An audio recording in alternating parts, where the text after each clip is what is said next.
I suppose from a neutral's point of view, that was great entertainment in many respects. From a manager's point of view, on the wrong end of it, it's frustration and maybe some answers to some questions and some more questions. Yeah, 100% more answers. We were speaking earlier about the last time before they got promoted, but what the sort of the timeline was in relation to somebody having time to get Deadwood out. There you go. And I said to you before the game, we went 4-4-2. We went 10v10. Lost 7 battles. That's not coach. That's not. Been too many people got away with 2 things for too long.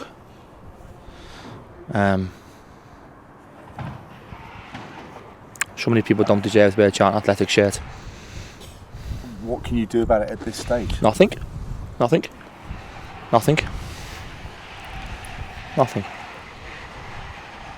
going to have to be people are going to have to stand up. Then characters are going to have to stand up. I don't think someone got the bottle to, or the balls to. Some have.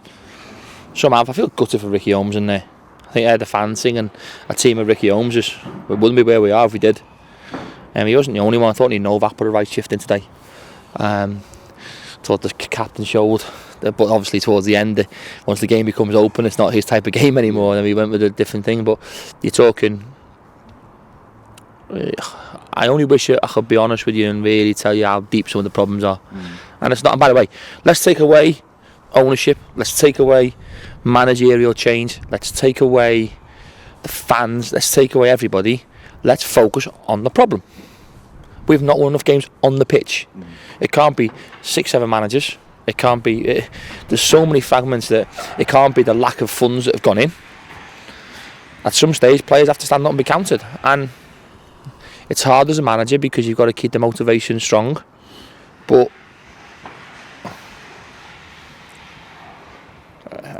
it only confirms what I knew, really. Only confirms. But again, today, we had 3 chances in the first 7 minutes. They go down the end and score. We spoke all week, don't let Dodds come on his right foot. Never let Wally come inside his right foot. He scored one. That's it, and he scored one in knuckle. Everything we spoke all week. Don't do this, don't do that. And then it happens and they score. So what do you expect? But then when you, even with Josh's header, they said it went over the line, one the keeper made a save. I can't answer that. But then at 3-3, Lee tried to backheel it, hit the keeper on the shins and gone between his legs. He's picked it up and they've almost gone down the other end and scored. When you see their goal, the breakaway from the corner, we work on it every day. We talk about the setup, and 4 players ran past 4 of mine. From a defensive point of view, maybe it was Declan Rudd who couldn't obviously be faulted tonight, and he made a string of good saves as well. Did he sum it up at the end though? Because he sort of collapsed on the pitch and he looked very, very disappointed because obviously he's been a one-man wall at times. Yeah, I think you're right. It doesn't help having no Piercy, obviously no Harry Lennon, no Patrick Bauer here today, no Chris Solly. So when you talk about out of our defensive makeup from where the season started, obviously Foxy's moved on, Patrick, Harry, Jace and Souls, 5 of the what you class as defenders you could pick from not available. But everyone else tells me they're good players. So what do you do between now and the end of the season? I mean, Ian, because you have to again get an 11 out for a trip for Northampton on Saturday. You've got to win 3 games first before we start talking about what we do for next season. Because you still got to pick up points whether they like it or not. That's just part and parcel of where you are in the league. That question, maybe it's time to stand up and be counted. Some of them. So for too long, too many people have ducked bullets or dodged bullets, and the manager's always been the one that gets it in the neck. I have to take responsibility as well because I'm the manager. So don't think this is me and my staff and the backroom staff and sports, everyone and the players. That we have to take responsibility for it. But ultimately, we're not going on a pitch. Have you spoke to any of the players? They were told about 2 of their goals what would happen.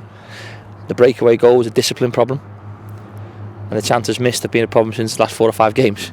So that's as conclusive and as honest as I can get. I don't expect anybody to knock on my door if they're not selected for Saturday. you expect to make changes for Saturday? I would imagine. Looking at it now, I mean, obviously it's cold light of day tomorrow. You might, have a different consideration.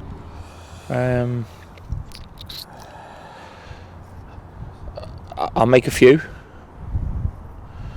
Some players didn't play well. That wasn't because of their desire today. Some players had a bad night as well. So which happens. I get that. I can accept that.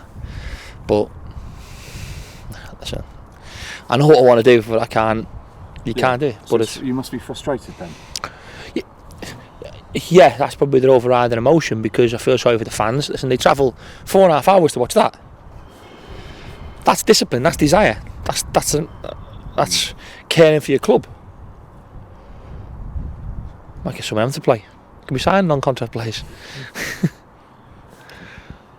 Karl, you spoke about telling some players some home truth and saying that it's a discipline issue and everything. As fans, not just the ones who have travelled up today, but listening and watching this, was like, that means you've obviously told the players. Where do we go to change it? Some things happen before the game that I've never seen. Some people.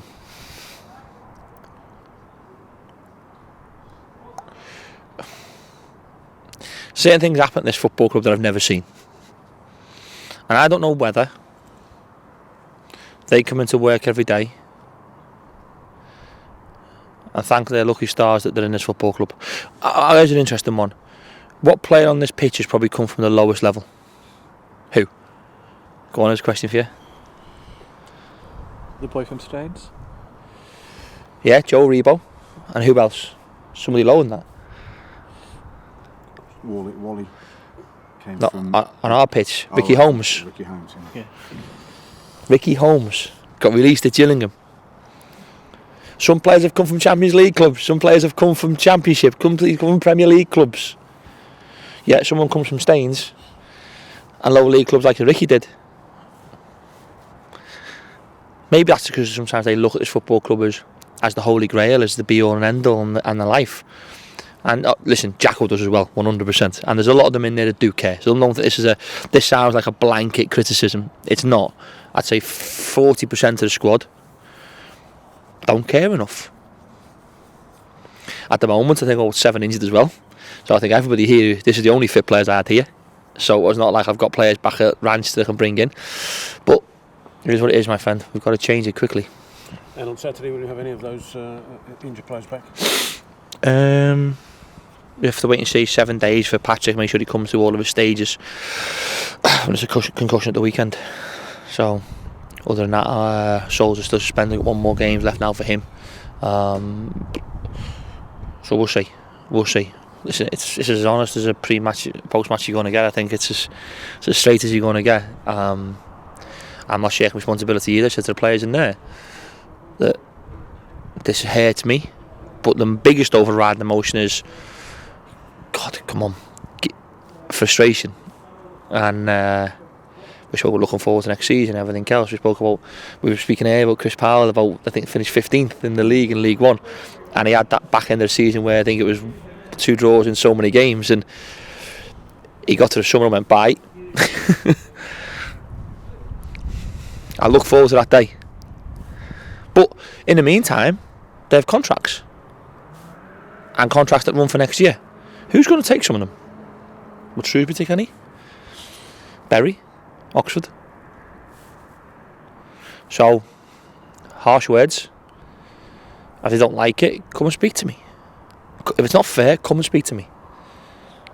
Come and tell me I'm wrong. I'm sure, what was it? 5 of us stood here, 6 was including me. I'm sure you'll back me. Frustrated, sorry. Cheers, chaps. Just finally, do you know any more on Steffi's injury? Do you know the severity of it yet? Yeah, I do, yeah. It's going to be, I think, 14 to 16 weeks. I think we're going to be putting a statement out tomorrow. Hopefully he'll have an operation by the end of the week. It's come away from the bone, we think. The kid was in tears this morning on the phone to me. Overriding emotion from that was sickening. The kid's been tremendous for us. Jake's going to is a grade 2, he's 4 weeks as well. So the players that I'm bringing in got injured, so it's a bit of difficulty, but it is what it is, and we've got to keep soldiering on. We wish Steffi the quickest recovery possible. Credit to his family, credit to Arsenal FC.